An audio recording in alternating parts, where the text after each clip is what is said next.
Okay. Good morning, good afternoon, people. Got a word I wanted to share with you. I think it will be a blessing to you. I think it will help you.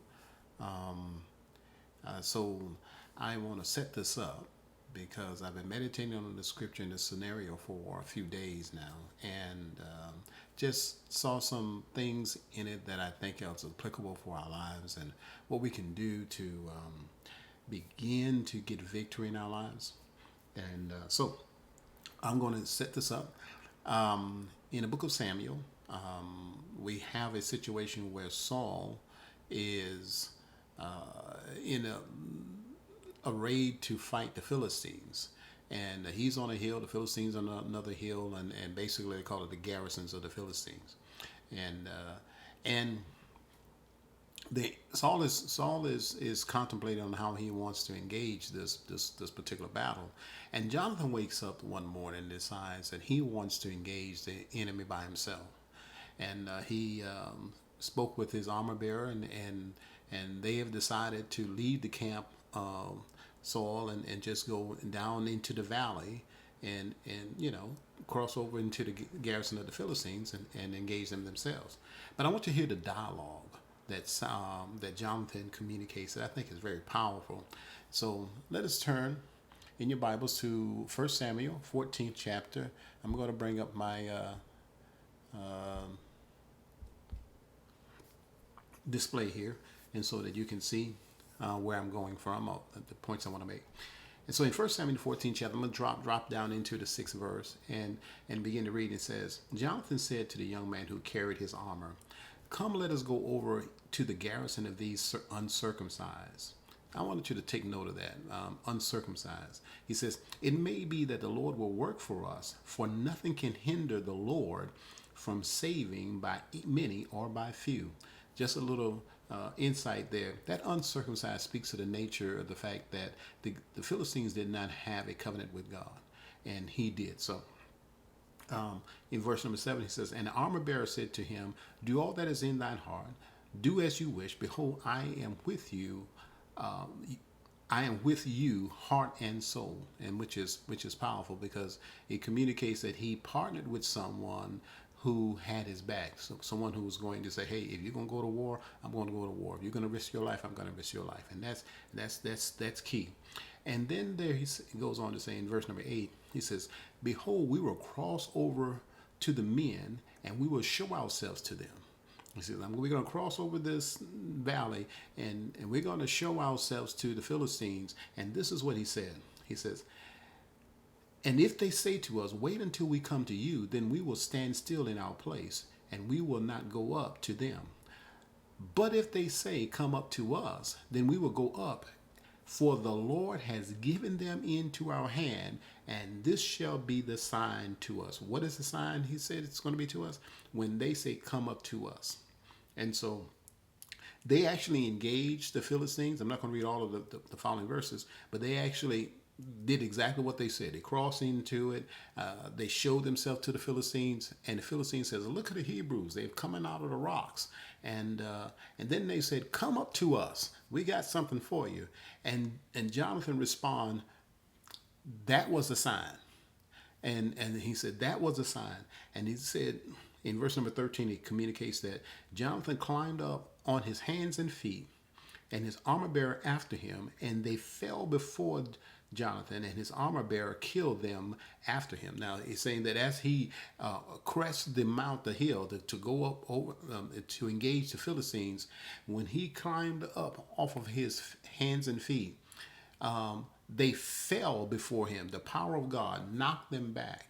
It doesn't communicate that, but they fell before him, and the armor bearer had his back. So as those that tried to come on his backside, they had his back. And so here's what I want to break down some of the keys that to Jonathan's victory. Some of the keys. First of all, Jonathan knew his relationship with God. Jonathan knew that he had a covenant relationship with God, and that the Philistines did not have a covenant relationship. How do we know? Because he said uncircumcised. He said the uncircumcised man has no relationship with God. The circumcision was a covenant that God had spoken to Abraham way back in his day, and He said, "Circumcise the male children in their foreskin, and that would be a sign. It would bear witness that you're in covenant relationship with God, the God of Abraham." And so, anyone that were not circumcised were cut off from Him. So He understood that He had a covenant relationship with God, and that's significant. He also understood the ways of God. He understood, he said, it is not within, it doesn't hinder the Lord to save for 1,000 or few, depends on the translation, for many or with few. So God, he knew that God could send forth hornets if he wanted to. He could empower them to just overtake the enemy as he'd done many times. He could cause them to stand up, just array themselves for battle. And God said, I will go before and fight you. So he understood the ways of God. Now here's something that was interesting. When Jonathan made up his mind to go and engage the Philistines, generally the king would first seek the advice of a prophet or a priest and get a word from the Lord. Jonathan didn't do that.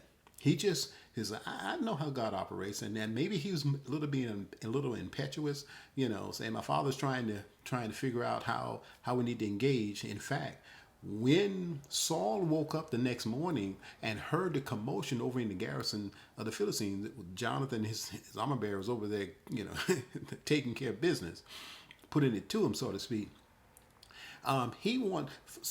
Saul did what he normally would do, is engage the priest and engage the prophet. Say, tell me, is it time for us to go and engage them? And then he just threw it all aside and said, well, Jonathan is gone and his armor bearer is gone, so they're over there. We're going to go in and join in the battle. And God gave them a great victory on that day. But Jonathan did not do the norm before he engaged. He just knew the ways of God, and he moved on that. And then he crafted a plan. And the plan was, we're going to show ourselves. And in showing ourselves, we're going to find out whether or not it'll be appropriate for us to go and fight. Because we're going to actually put the sign of victory in the mouth of our enemy. They will be the ones that's going to communicate to us whether or not God is going to give them into our hand. And so when they said, come up to us, Jonathan said, it's on. And he had the courage to act upon the testimony of God, the history that he had with God, that's understanding God's ways. He had the courage to act upon the fact that he had a relationship with God. He had a covenant relationship that the Philistines did not. And he said, it's just a matter of doing what we got to do to take care of business, because it's going to happen. And God wrought a great victory. If you read on in the text, there were actually Hebrews that were enslaved by the Philistines that actually threw off their slavery garment and began to fight along with Jonathan and Saul, and as the entire Israelite camp came and waged war. And so, when you think about that for us today, just to wrap up, you got to know your covenant relationship with God. You got to have a vibrant covenant relationship with God. And sometimes we don't get in that posture until we get into trouble. And again, when you fighting an enemy as they were, it's a posture about which, it's an appropriate attitude to have, where, hey, in the situation where the enemy's coming after you, now you're going to have to fight. And so, but you got to know your covenant relationship with God. And you got to know that you have the circumcision of heart, the faith in your heart to know that God is with you. And understanding the ways of God is understanding what God has already done for you in the past. Understanding the ways of God is also understanding what has God said about your situation. Understanding the ways of God is also beginning to say what God has said, as opposed to saying what the circumstances are saying, which we tend to do so many times. And lastly, you have to create a plan. Have a plan of victory. And even if that plan is to vet the situation, say, okay, Lord, how do you want me to go? And this bears out in your relationship with God. That comes out in your prayer time. That comes out in your knowing when the Spirit of God is speaking to you and moving you in a certain direction.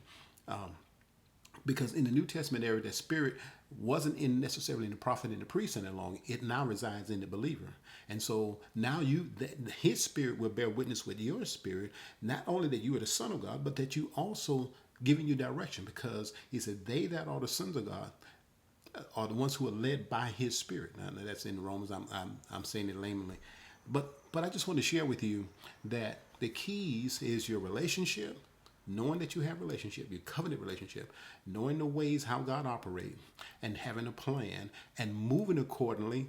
Because let me even say this as well. When we say what Jesus is saying, when we model how Jesus postured himself in his life, which he said, "I don't say anything but what my Father is saying. I don't do anything what I see my Father is doing." If we posture ourselves and say, "God, I want to say what you're saying and do what you would have me to do in this situation," we're going to find victory. Just want to share that with you. People, have a blessed day.